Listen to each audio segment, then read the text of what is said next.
Welcome, everyone, to another episode of the Scuttlebutt. I'm your host, Sean Hall, Director of Programming at the Veterans Breakfast Club. We're a nonprofit in Western PA whose mission is to create communities of listening around veterans and their stories to connect, educate, heal, and inspire. You can find out everything there is to know about the VBC on our website, www.veteransbreakfastclub.org. On there, you can become a member. You can check out what our upcoming schedule is of both online, our Monday night happy hours at 7 p.m. Eastern Time, and our in-person breakfasts here in Western PA in and around that region. You can sign up for our free quarterly magazine, check out our blog, listen to the Scuttlebutt. It's a great website. Please visit it. You can check that out right down there in the description. As for today's episode of the Scuttlebutt, I will have on the chair of the Military Chess Committee, Rob Getty. He is a longtime Navy veteran as well as a longtime chess enthusiast. If you've listened to the Scuttlebutt for some time, you know that I love chess. So being able to reconnect with the Military Chess Committee and have them back on to talk about all things chess is just kind of a passion side project for me. Many years ago, I had on Jim Hollingsworth. Rob Getty has taken that position in recent years. So we get to dive into a bit of Rob's service, what got him into chess, how chess actually got him into the military. And for those of you who understand a bit about chess, talk a bit about what his favorite openings are, how the tournament is set up, as every single year for the past 65 years, they've had an Armed Forces Chess Championship, who the best branch is, who might be a dark horse favorite coming into this year's tournament in October. A lot of fun stuff today, and I hope that you enjoy the episode. Please like, share, subscribe, and ring the bell on YouTube so you're the first to know whenever we release new episodes. And you can always reach out to me, Sean, S-H-A-U-N, at veteransbreakfastclub.org. Thank you so much for supporting the podcast and enjoy the show. Joining me now is Rob Getty. Rob, I'm really excited by this episode. Several years ago, I had Jim Hollingsworth on. He at that time was the chair of the Military Chess Committee. You are the current chair.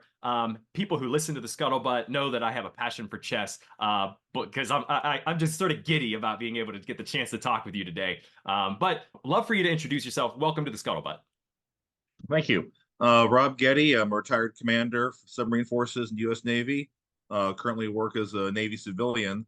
So still working with Navy, Naval Surface Warfare Center Dahlgren. Been a chess director since I was a high school senior back in 1990. Currently a national TD with the U.S. Chess Federation and a FIDE arbiter on the international side. And like you said, currently chair on the USCF Military Chess Committee. Also serve on the Ethics and TD Certification Committee for USCF. Fantastic. So do you go by, is it Submariner or Submariner? Yeah, you will get people arguing passionately both sides. I always say it's a Submariner. Some people say, well, that we're not below a mariner, but I think it's like, okay, a mariner works in the marine environment, a submariner works in a submarine environment. But you'll find people passionately arguing it either way. Awesome. Now, you've been into chess for quite a long time. We'll get into that, but you have a story about that's how you got into the military. Yeah, actually, I started a chess club down in Southern Maryland at the college I was attending, and the chief at the local Navy recruiting center was a member of the chess club, and I'd gone to his office once just to play some chess in the afternoon, and he was like, "Oh, you need to talk to Lieutenant Elder up in the DC who does the nuke recruiting programs." And I was flipping pizzas full time in the summer and part time during the year to pay my way through school. And the idea of leasing my soul to the Navy for 5 years to be a Navy nuke seemed intriguing. And little did I know that they had exercised their lease and an option to buy. So 29 years later, I retired. Oh, so you spent a very long career then in the Navy. Well, 10 and a half active and then 19 in the reserves. So Wow. did 2 boats, Michigan and Alaska. And my wife and I were ready to have kids. And babies and submarines don't mix very well. So we ended up deciding to shift to the reserves and did a lot of submarine escape and rescue in the reserves. Some other odds and ends, some time with the science and technology unit with ONR. My last job was the fleet historian for Sublant, which is an awesome job. That was a great, great Twilight tour, and what did you like about it? What made it so great? Well, it's a case where I was embedded into a Sublant unit, but I worked for the Navy History and Heritage Command for my annual training, and So we'd do things like you'd get a phone call saying, "Hey, the guy who's the senior Navy civilian SESer is retiring next month. Can you go down and capture his story Mhm. in a history interview?" And so we would sit there and be going out and talking to interesting people, and then cataloging their story. We'd have to format it so that researchers and archive people down the road could find it. That's actually one of the other things that we would do. They have decades of material up there that was taken in but never properly ascensioned to be available for researchers. So you'd sit there if you had a spare week, you'd go up and you'd just be reading through these transcripts and everything, or listening to these audio conversations and trying to put an index together so a researcher who's looking for something specific like that. I mean, I Mhm. stumbled across something from the former CNO of the South Vietnamese Navy talking about his escape from Vietnam during the fall, and having Wow. gone out and been stuck in a boat that was had the engine die in the river. Unfortunately, having a destroyer come by and taking them out. Then he got missed by the people looking for VIPs, so he did like a 3 knot to nowhere slow cruise from the Philippines to Hawaii before they recognized who he was. Just things like that. You Yeah. stumble across a War Patrol report from an XO of a World War II sub that got stashed in there, and they're like, "Oh wow, neat." So, That's so fun stuff. fantastic. So taking a step back, when you said, "Okay, I'll join the Navy," what'd your family think? Were you from a military family? Um, Third generation Navy, but the first to do it by choice. My Mm. grandfather joined the Coast Guard in summer '41. That pulled him in for World War II. My dad had a low draft number in Vietnam, decided to join the Navy as opposed to being drafted by the Army. He actually got his draft letter while he was at his Navy training. He was on USS Lafayette, and so he'd been a submariner also. But Hmm. so I had a little understanding of what I was getting myself into. But That's I have an good. aunt who's a retired Army nurse, uncle who's a retired Air Force pilot. So yeah, a lot of military in the family. I bet your dad was sort of like, whew, whenever he got that draft notice and was like, "Well, I'm already here. I'm good." Yeah, he knew it was coming. But Wow. And was it him or your grandfather? Are they the ones that taught you chess? my dad was the one who taught me chess. But yeah, so I started playing casually at home, at schools.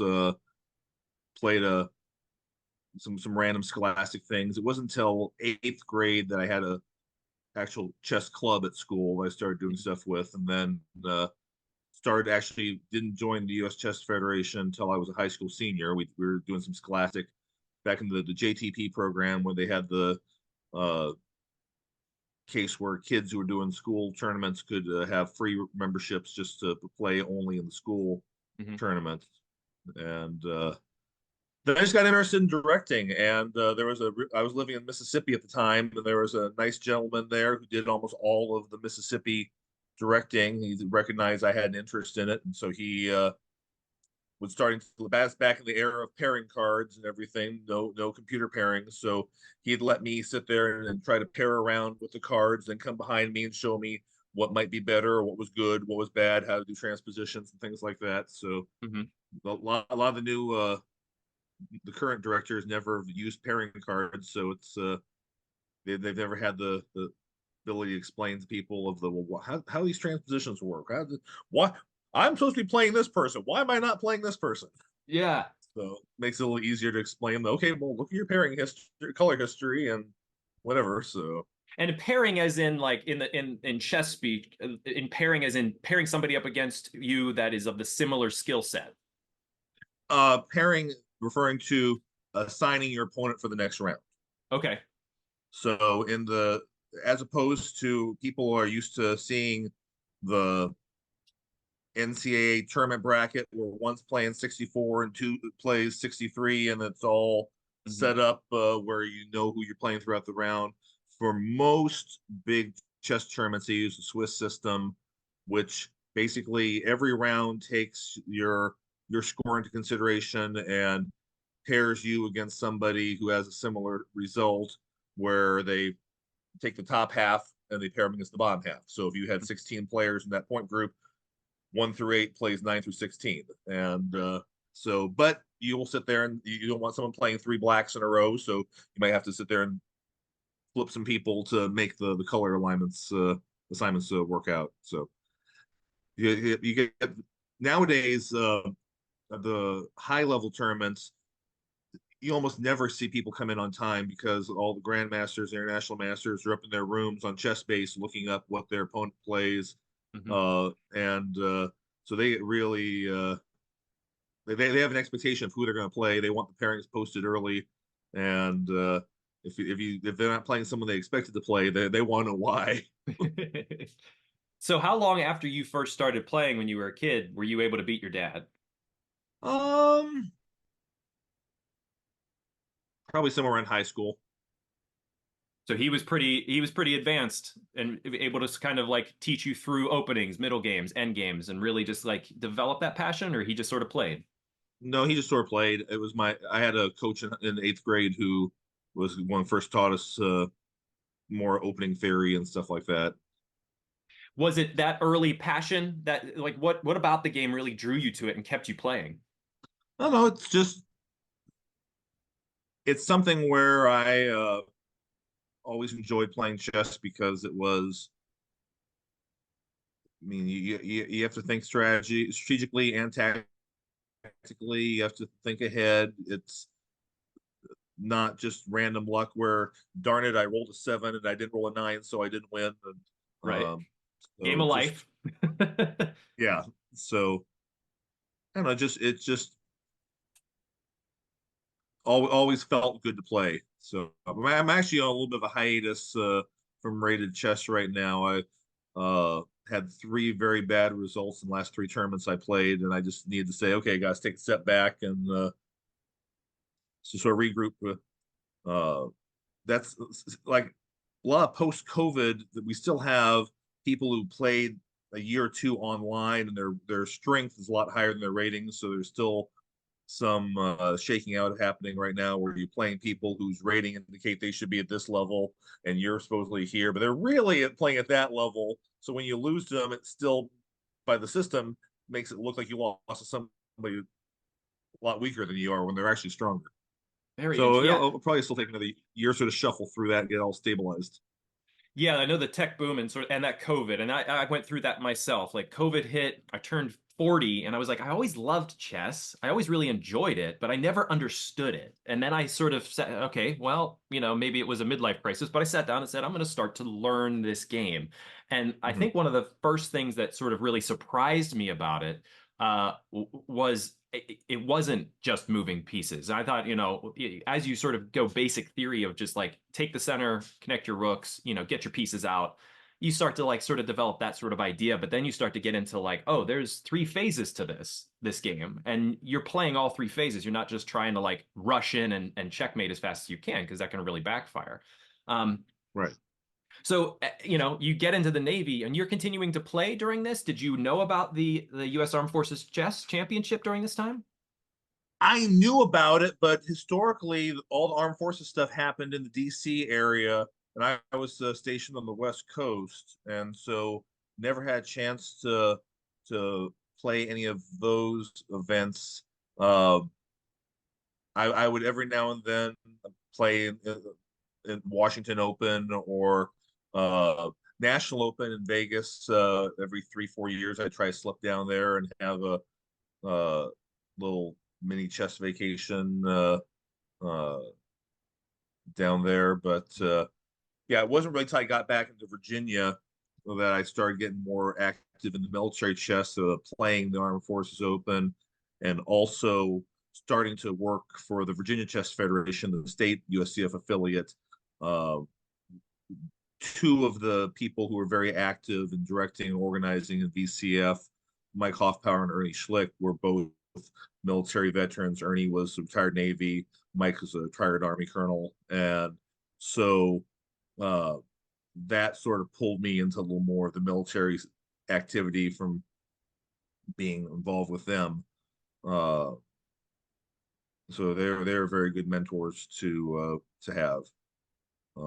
Mike's still on the executive board of the U.S. Chess Federation as former Mhm. USCF president. So, uh, Would but you say that one of the first lessons you maybe learned while playing chess, and I think I learned this, but I would be interested as another, chess aficionado to hear that their idea on this is it makes you a good loser.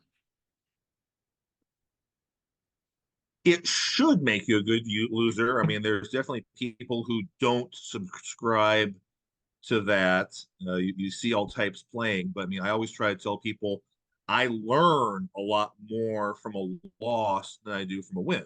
Hmm. Because when you have a loss, you can sit there and you can say, okay, what did I do wrong? That's why you always tell people, even if you don't have to write your game down and annotate your chess moves, you should, because you'll never be able to go over the game later and look at it and get better unless you've kept a record of the game. Same thing even for a win. I can't count the number of times I've won a game and thought, wow, that was a brilliant move I made. And then you go look at it a little closer, and go, oh, yeah, I guess we both missed that actually was a losing move. So, but yeah, no, I think that, uh, yeah, definitely you should understand more about, well, you can't win them. I mean, it's just like people who get insane about performing in sports and you go, hey, the greatest hitters of all time got on base 30% of the time. I mean, Hmm. so you're hitting 300, you're an all-star. So Hmm. don't be surprised when you don't always win. Well, even the best in the world now, you can name several names, but Magnus Carlsen, probably a lot of people maybe listening to this may know his name. He loses sometimes, and it's just like it's amazing to break down the games that those guys are playing. But as a beginner, it's very difficult to look into those games because they're seeing chess at such a different level than where you start at. Right. So Well, uh, for beginners though, you need to start off. They need to be taught right. I mean, you have to sit there and I mean, you almost want to start with end games with someone learning so they know what they're headed towards. I mean, mhm. I remember one time I was directing the state Virginia State Championship, Scholastic Championship, and there were two little kindergarten girls at the end of round four who were one had a king and a queen and one had a king, and the queen's in the corner and they're just playing chase the king round and round the center of the board because she didn't know how to win with a king versus queen. She just no, they just happily chasing each other for um so you need to know how to do the end. Plus, I always believe that as far as people getting frustrated when they're always losing when they're starting, handicap it. Take a queen off the board. Take a queen and a rook. Take a queen. I mean, when I've got people at my local chess club on the base coming in, so learning, I may have a queen and both rooks off the board to make the game even. I hate it when I see people making bad moves intentionally to let their opponent win. It's like, well, that's not teaching them anything. All that's teaching them is that if you move your queen where it can be captured for free, your opponent might miss it. That's not Yeah. not the lesson you want to make. You want to sit there and have them trying their hardest and just handicap it until it's even. Then when they get a little better, another piece on. Gets a little better, add another piece on. So That's a great idea. Can you remember that first tournament you were in? Were you nervous? the very first tournament I played was a fourth grade tournament among some other schools with people who didn't really know how to run a chess tournament. I was not nervous. I just because when you're fourth grade, you just assume that oh you're the best kid in your school, you must be the best kid out there, Right? and I just remember that was more of a case of learning that you really have to know what you're doing organizationally wise because there were three of us who ended up tied at the end, and their decision for that was well we'd uh have two people play a game, and the winner of that one played the third one. And one kid volunteered to play the first game, and the other kid and I were like, no, no, no. They made us flip a coin. I lost, so I had to play the first game. I won that one, but I lost the second game to the other kid, so I finished second. But I still remember the organizers came up to me because the kid was upset. The other kid was upset. He'd only played one game, so he was third place. He and I should play again for third. And I'm Mm. like going, no. They're like, well, it'd be a really good sportsmanship thing. Like you got these adults on this 10-year-old. Oh, it'd be a good showing sportsmanship. No, I already beat him. You want to make it sporting? Make him play the kid who finished first. See if he beats us both. And if they win the other way and they're a three-way tie, now it's up to you to figure out what to do because you didn't plan a good tournament. Right. So no, I've never been nervous playing chess because it's not like it's life or death. I'm doing it for fun. I'm doing it for plus. I mean, I went probably 20 years between winning money in a chess tournament. First time I ever won money was I won $50 in a tournament in Mississippi because only two people showed up in my class. And it was basically a coin flip between the two of us of who was going to win. I just happened to beat him out. Then I went like 20 years before I won any more money, and I think that was like a six-way split of a $17 or so residual prize. So I mean, I got like $3, and I'm telling the organizer, no, don't even bother sending me a check. Just keep it for your club. Yeah, you don't play for. I mean, there are people being grandmasters, international masters. They're playing for prize money. They're playing for stuff like that. But Sponsorships.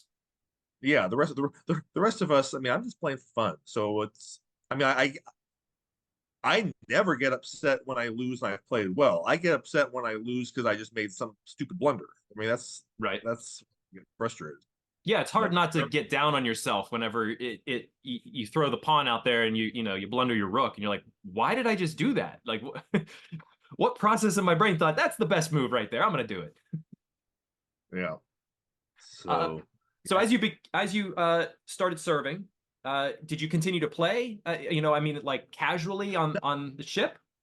not on the subs. Not a lot of time on a submarine to play chess and get the board set up. A lot of people played spades and hearts uh, on it. Cribbage is the traditional submarine game, but only a few people played cribbage on the boat. Uh, Mostly, if you had any off time, you're always about 3 weeks behind on your sleep, so you're focusing on that. So, I mean, in the off crew, when I wasn't at sea, I'd try to play chess here and there, and uh, when I was on shore duty as an instructor at Trident Training Facility, I was able to play a few more tournaments. But Mhm. yeah, the while I was active, I didn't have much in the way. When I was at sea, didn't really ever play chess.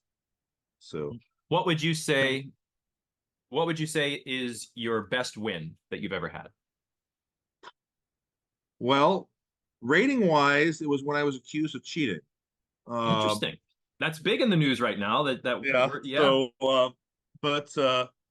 but really, my best one was probably in Texas at the Armed Forces Open about 3 years ago. The one Jim Hollingsworth organized.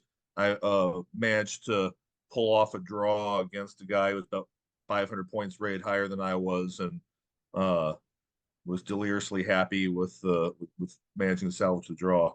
So I have beaten a rated expert one time in my chess career back when I was in college in Richmond, Virginia, and I uh, it was a 4 round tournament,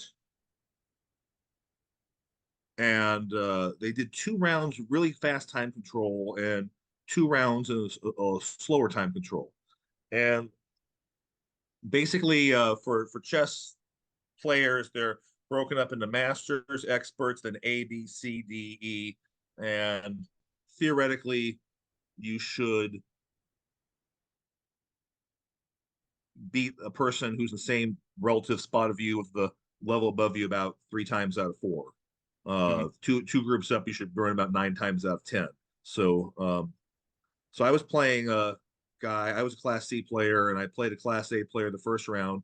Very older gentleman who obviously was used to being very slow and methodical. He just ran out of time. I didn't win; he lost, Yeah. but still, I won. Win's a And win. yeah, wins win. And then second round, I played a very low rated expert, and I won.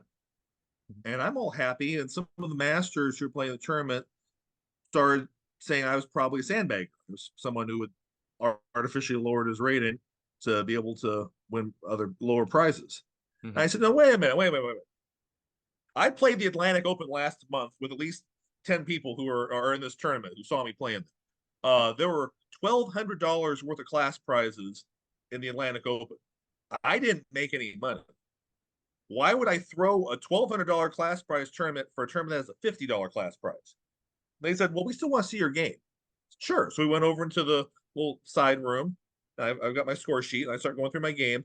About 7, 8 moves into the game, they're all smiling, and they start saying things like, "Do you realize you just hung your knight there?" And I'm like, "Oh no, I didn't see that." And they're like, "Well, he didn't either." And they're like, "Well, hey, you realize that this loses to this?" No, no, I didn't see that.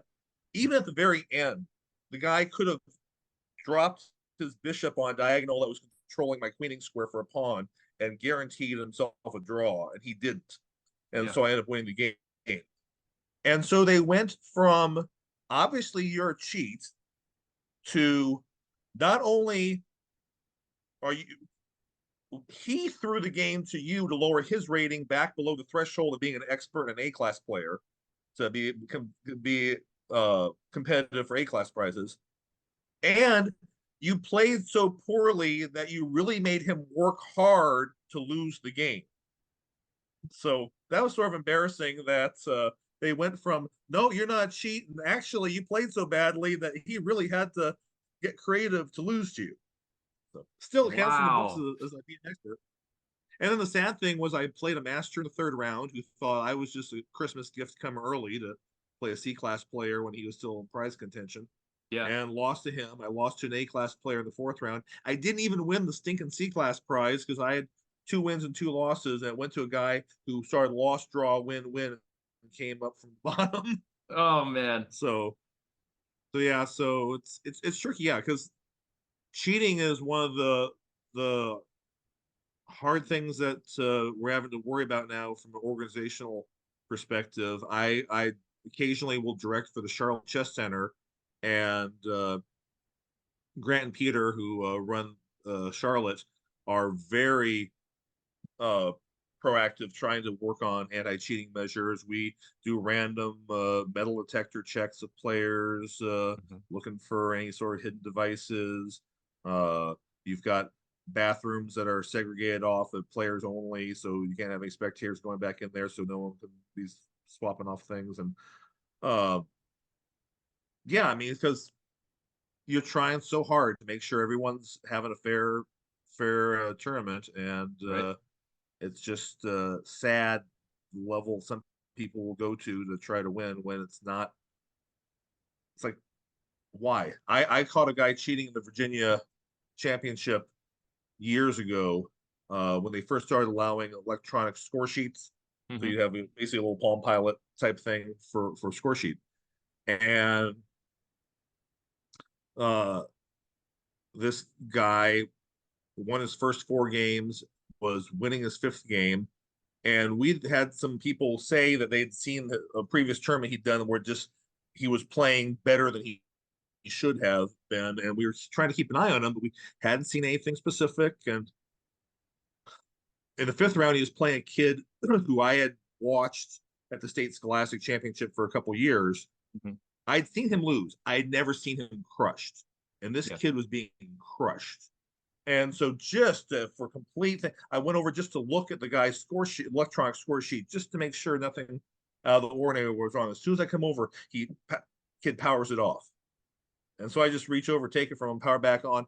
This kid was at one of the STEM high schools. He had hacked the electronic score sheet thing and put a pocket fritz on it, so he had a chess engine going right there, hidden Live in right in plain front of view. him. Wow. Yeah, and so and he later claimed that he'd only done it this tournament, that he'd never done it at previous tournament, even though the previous year his blitz rating had stayed flat and his over the board rating had shot up. So it's like, Hmm. okay, that doesn't happen. Yeah. Um blitz when you're not taking score and you can have access to the cheating. But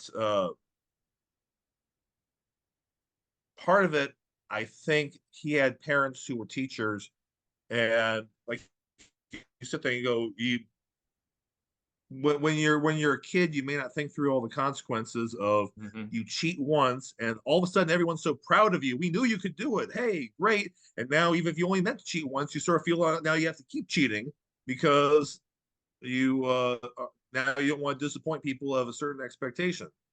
Exactly. So yeah, it's tricky, but yeah, we're just yeah, you never want to have anyone accusing you of cheating, that's for sure. But No, definitely. So it's when did you start to get more closely connected with the Chess Federation, Military Chess Federation, and getting involved with them? um the I started playing the Armed Force Open when I moved back to Virginia. Hmm. Played it a few times, and then uh Captain Tom Belk, who had been the Navy rep. The way the Military Chess Federation is organized, chess committee is organized, is there's a representative from each service branch, and we rotate through, taking turns organizing and hosting the Armed Forces Open. And so the captain, who had many years been the Navy organizer, was ready to step down, and so inquired, was I interested in taking over for him? And of course, the bad thing was that the first year was my turn to do it was COVID. We'd planned on doing it at the Naval Academy, and then the Naval Academy closed all but essential activities. So Right. it ended up being turned into a small invitational down at Captain Belk's business in Virginia Beach. But yeah, so it was a case where there aren't that many people who are organizers and directors who also are military. So it's a small enough community that uh, you're able to know a lot of the same people. And I was asked if I was willing to do it. I had some time to start giving back, and Right. so I was willing to take that on. So it's tricky to organize for the Armed Forces Open because it's a free tournament.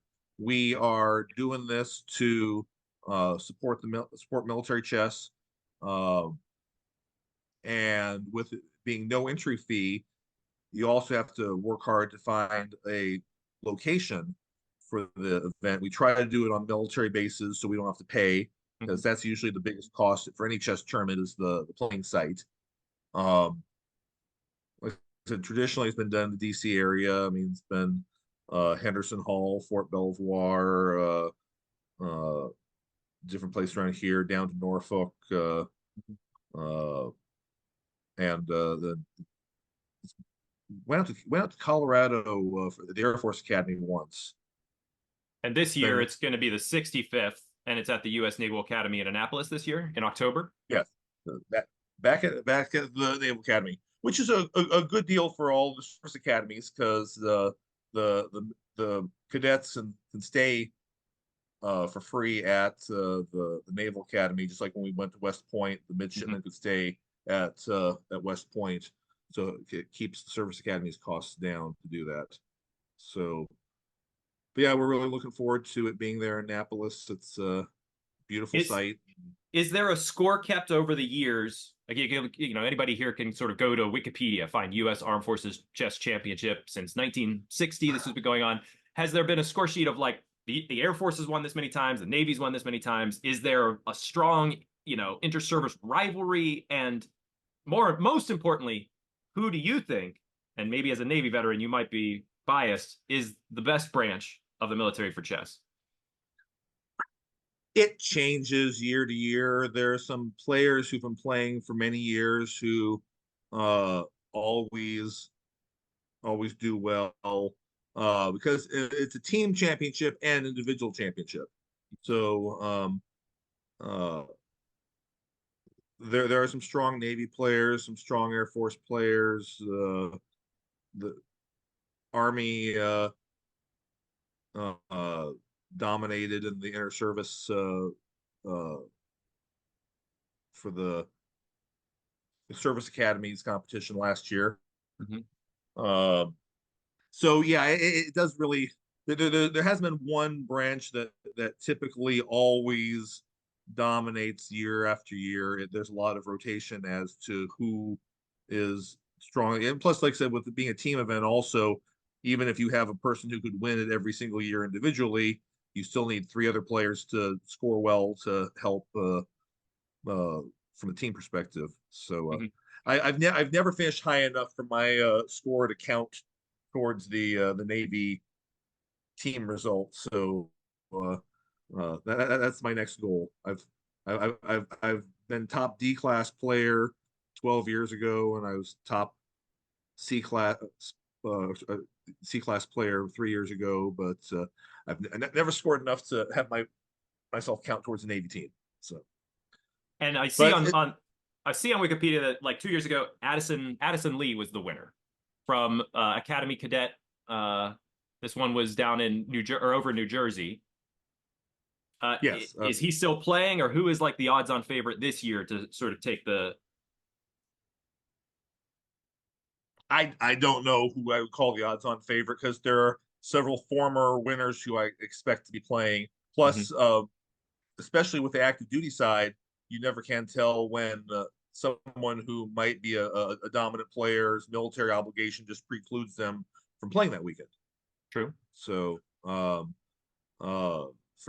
retirees, obviously, there's a little more flexibility for them to do that. But yeah, the military chest itself, it's changed over the years. There actually used to be funding by the Department of Defense for military chess. And so that was also a way I had started getting into military chess functions. I had directed a base championship uh, around 2009, I think, at Naval Surface Warfare Center, Dahlgren, or Naval Support Facility, Dahlgren.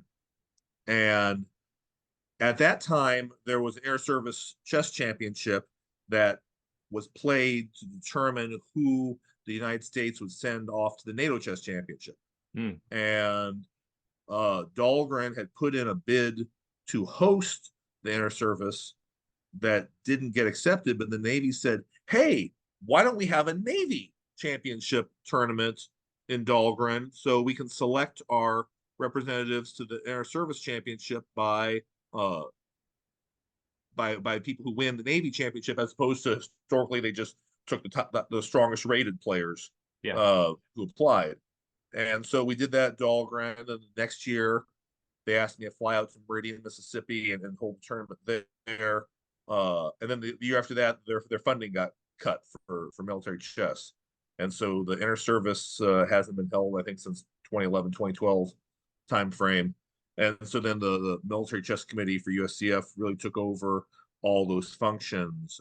We've got two people who've been uh, running the selection for the NATO team uh, for all the last 12 years, and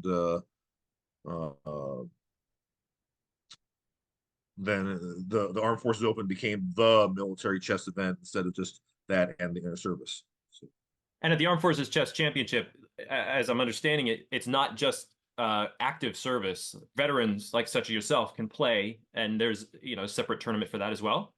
well, it's a case where for the Armed Forces Open, it's active, reserve, and retirees Okay. are all eligible. So we have a separate side of it. So since I'm as a retired, I initially was playing as an active reservist. Then now I'm playing as a retired player.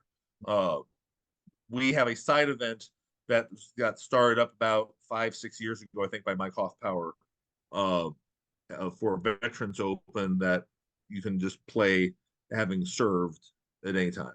So, uh, I mean, it's not the biggest tournament in the world. I mean, we I think had about 8 players play the veterans last year. I think the uh, Jim got about 20 something in Texas because he really pushed hard Mhm. for veterans to come in.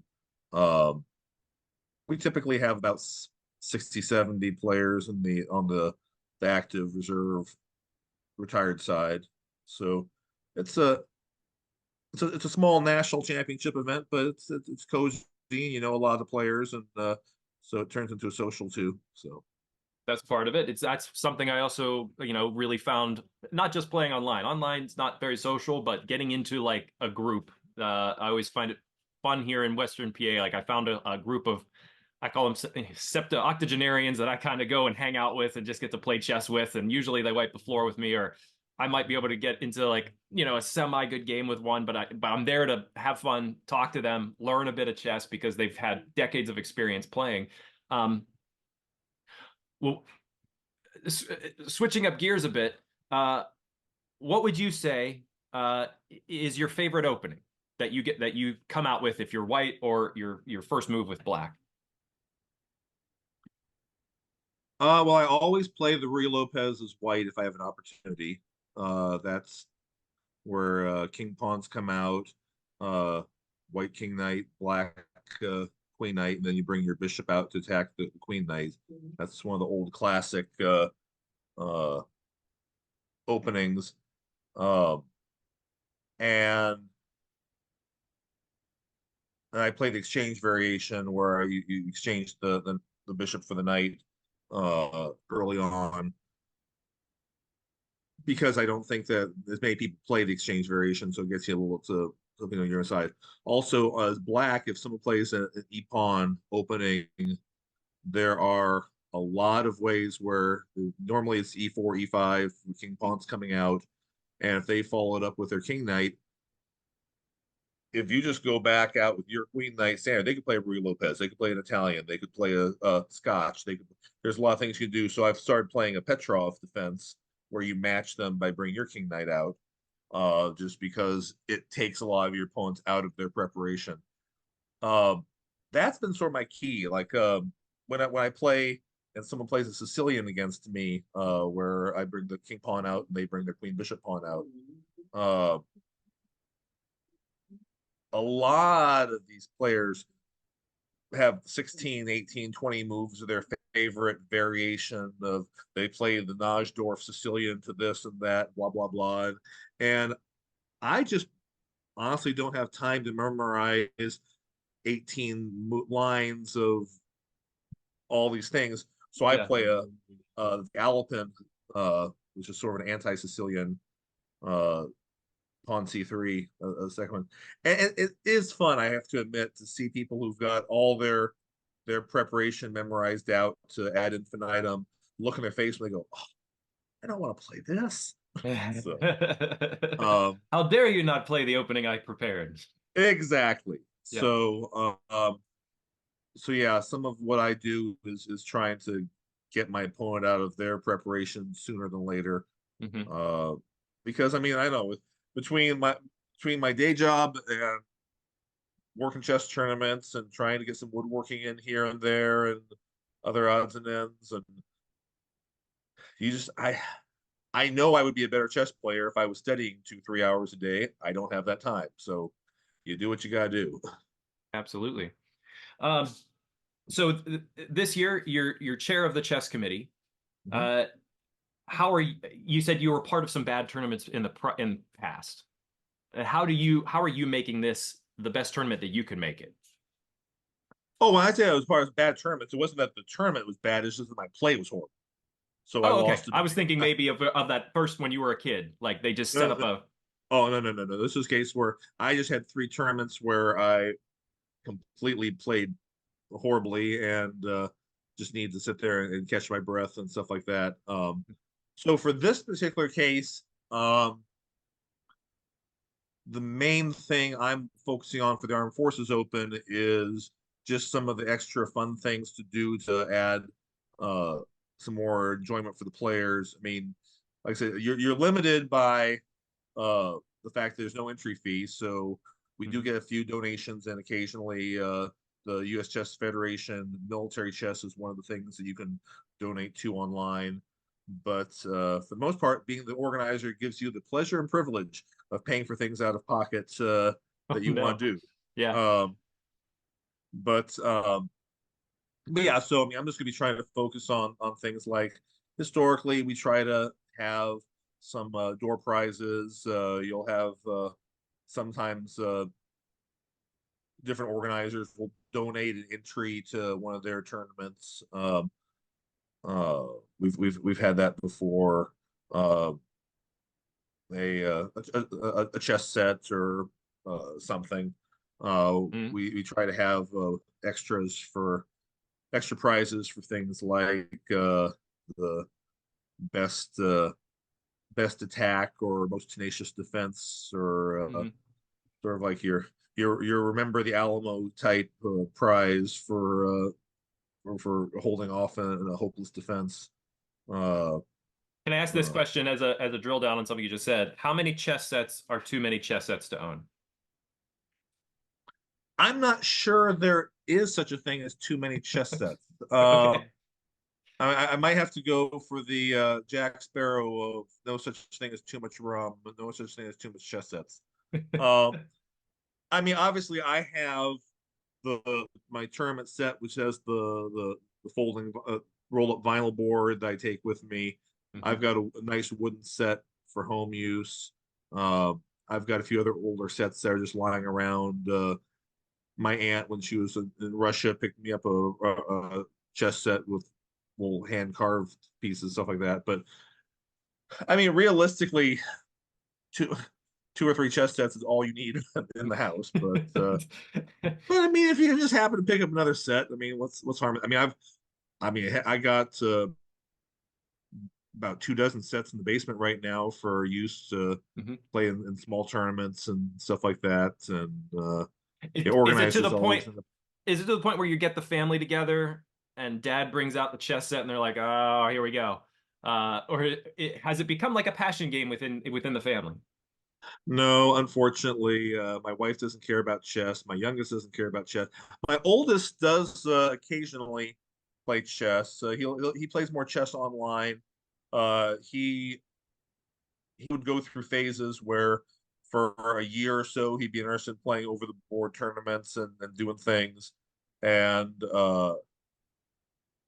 then he'd go a year or two not being interested, and then all of a sudden he'd be interested in it again, and Mm, uh, so. Uh, I had 1 year where I got him interested enough that he got his club level tournament director certification and to be a director. And then when it expired, he didn't renew it because yeah. uh, he well that was also he was still in high school at that point, and he was not comfortable about making a ruling to an adult, telling the adult was wrong when he was a high school sophomore type thing. He was Yeah. okay doing it at our local club because he knew one thing, he knew all the players at the local club. And he also knew that if anyone was going to yell at him, I was right there too. So no one was going to yell at him while dad was there. So, but I yeah, have so no, two. I have two little ones. I have a 4-year-old, a 1-year-old. Um, mhm. what do you think? Because eventually, I'd like to sit down and my daughter just kind of moves pieces around the board right now. It's just that's sort of like her dad time. But what do you think is the biggest thing that kids learn? And that's just like thinking tactically, things like that. Sort of planning. But as you sit down and really start to teach them a game, is there something that they learn from playing the game? Well, I mean, I think that the biggest thing that kids learn from playing chess when they first start off is the concept of planning ahead, uh, thinking about the consequence of what you do. Hmm. I mean, a lot of times you have a kid going on and they make a move and you say, okay, so what do you think I'm going to do now? And they're like, huh? You just made a move. What do you think I am going to do now? Oh, I don't know. Okay, before you make that move, think about what I will do. Oh, okay, so well, you're probably going to capture my bishop here that's not defended. Agreed. So, knowing that, you still want to move this, or you want to sit there and move something that's going to deal with your undefended bishop. Right. Oh, yeah. So, that level of looking ahead of what's going to happen it seems to be a foreign concept to a lot of the new players, but it's important to get down to them.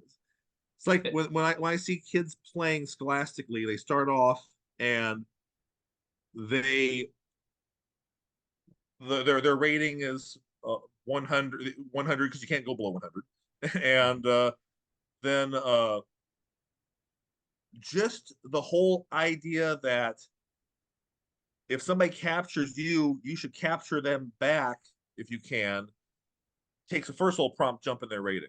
Yeah. And then the idea of thinking about, well, what's the consequence of doing this? Takes them up another little jump in the rating.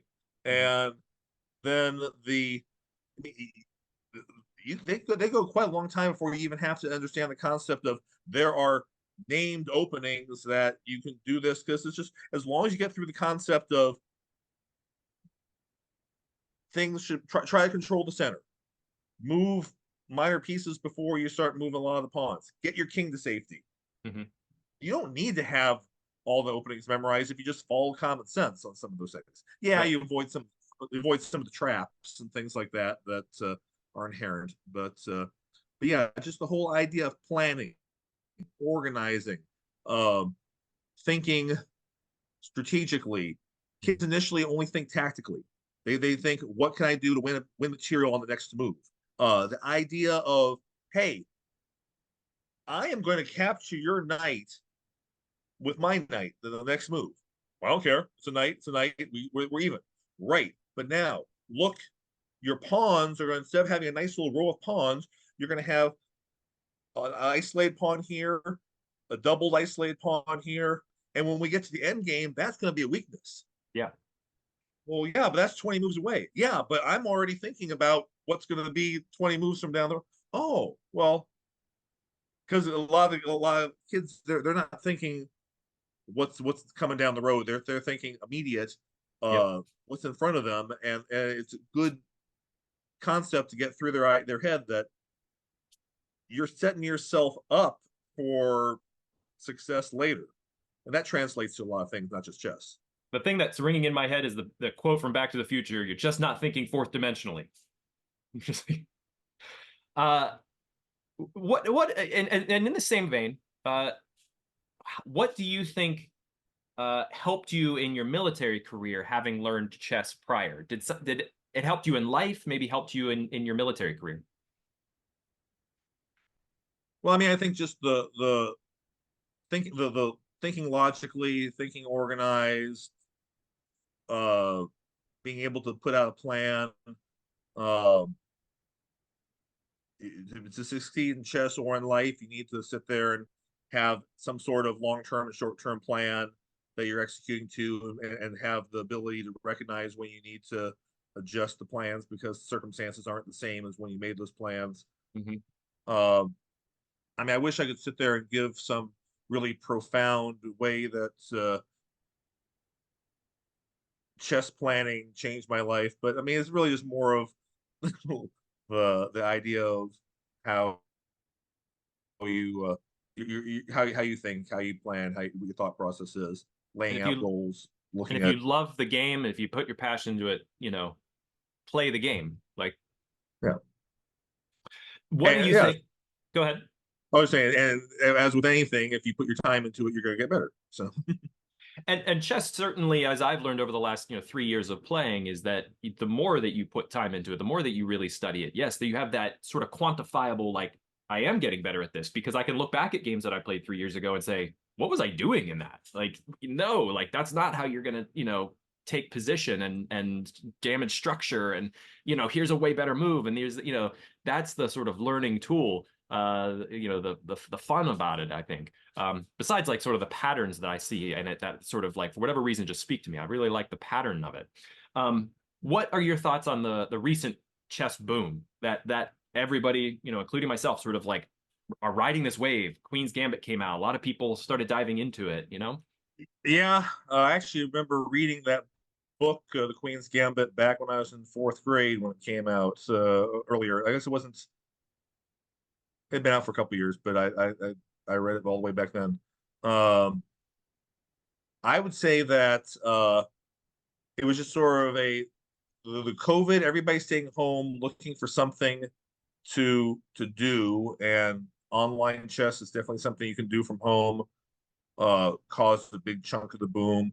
The popularity and notoriety from the Queen's Gambit success uh, uh, pulled in another branch of people. It really caused an interest in scholastic girls to play, and probably similar to, I read once that the summer after the Hunger Games came out, that archery camps for 10 to 14-year-old girls for doing archery just they couldn't put enough sessions in for all the demand of all your 14-year-old girls who wanted to go out and learn how to shoot bow and arrow. Yeah. So I think some of the Queen's Gambit fervor has fallen off, but I do see still a lot more interest in tournament play now of people who have played online for a couple of years and they want to play over the board against people and then take it to the next level. Um, so yeah, it's a positive time. It's a good time for chess in general, and we'll just see where we steady out. Uh, we we definitely are doing our best to uh, support the increased demand with having more things. I did a few of the national scholastics last year, and the numbers were just through the roof for participation. Tournaments that uh, might have had 1,800 players for a national championship. We're having like 2,500 players, and uh, so it was. I had to respond to hey, the Baltimore National Elementary Championship last year. They were calling for any local directors who had national experience, going, "Hey, we've got an extra 600 players than we expected. Can we get some more directors?" Oh, that Okay, so good. It's which an it's exciting good. time. Good problem. It's a good problem to have. Yeah. Good. Yeah, because I would think like in some ways it's like chess is sort of sacred and you kind of want it to be like that sacred thing, but then to see it sort of like expand and suddenly everybody it's already popular. It's like, well, wait a second here. It was kind of an exclusive club beforehand, but it's nice to see that, that you want the game to just be enjoyed. I don't know if I agree it was an exclusive club. I think that for my entire playing life, we've always enjoyed new players coming in and fresh blood. So, I mean, uh, when I was younger, older players were sort of having oh, hey, let's include Rob on this to do stuff. So I've never felt like I was fighting my way into an exclusive club. That's good. That's good. It's It's good to good. know that, Yeah. yeah, and even the group that I sort of like walked in on and said, "Hey, I'm new. I'm just sort of playing. I'd like to try some over the board." They were like, "Come on in. Like, sit down, have a game." Right. It was very welcoming and warm, and I think that's like the message that I would hope that people that listen to this will take away from this. But if I walk into a room full of people I don't know who probably are way better than me, how will I be accepted? And it's like, no, I think that we want you to come and join and play with us and really enjoy what this is and learn a thing or two. It's not it's social as much as it is just sitting over a board and moving pieces. Yep. Rob, I want to thank you for your time. I really hope that this year's tournament is exciting. I do want to know, like, I don't know if the games are kept online. Like, if I could go online and down to the final championship, can I look up the game for the U.S. Armed Forces Chess Championship? No, we don't keep a record of the games typically. Um, we like some of the bigger tournaments, like the Capillary Chess Group tournaments they do up at the Dulles Airport. They use digital boards for their top 12 or 24 games, and so that maintains an online record of all those games. Mhm. We Since it'll be internationally rated, we'll keep a copy of all the score sheets, but there is no really anyone going through and transcribing that into a database online of games. There will be some of the better games we'll pull out and send to the Virginia Chess Federation newsletter editor. He's always looking for good games Mhm. for the newsletter. But yeah, unfortunately, the labor that would take to transcribe all those uh, uh, would be pretty daunting to maintain that, and really probably a lot of games you're going to see more blunders than brilliancy.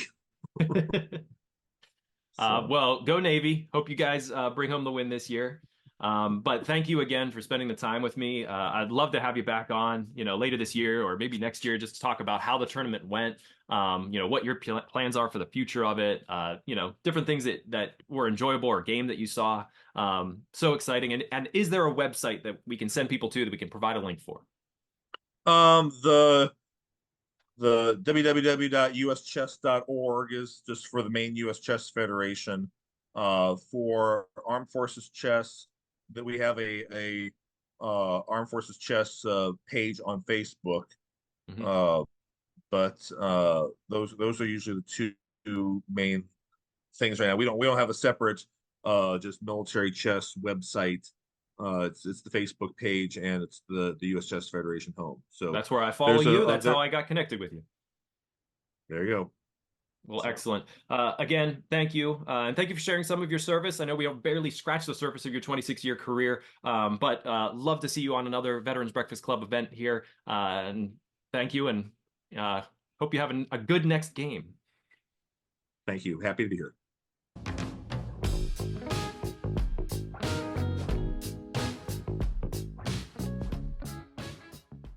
We're grateful for the support of UPMC for Life, a UPMC healthcare Medicare program. At UPMC Health Plan, their goal is to improve the health of their members. They can also help you make sense of Medicare, get the answers and information you need, such as how to choose the Medicare Advantage plan that's right for you.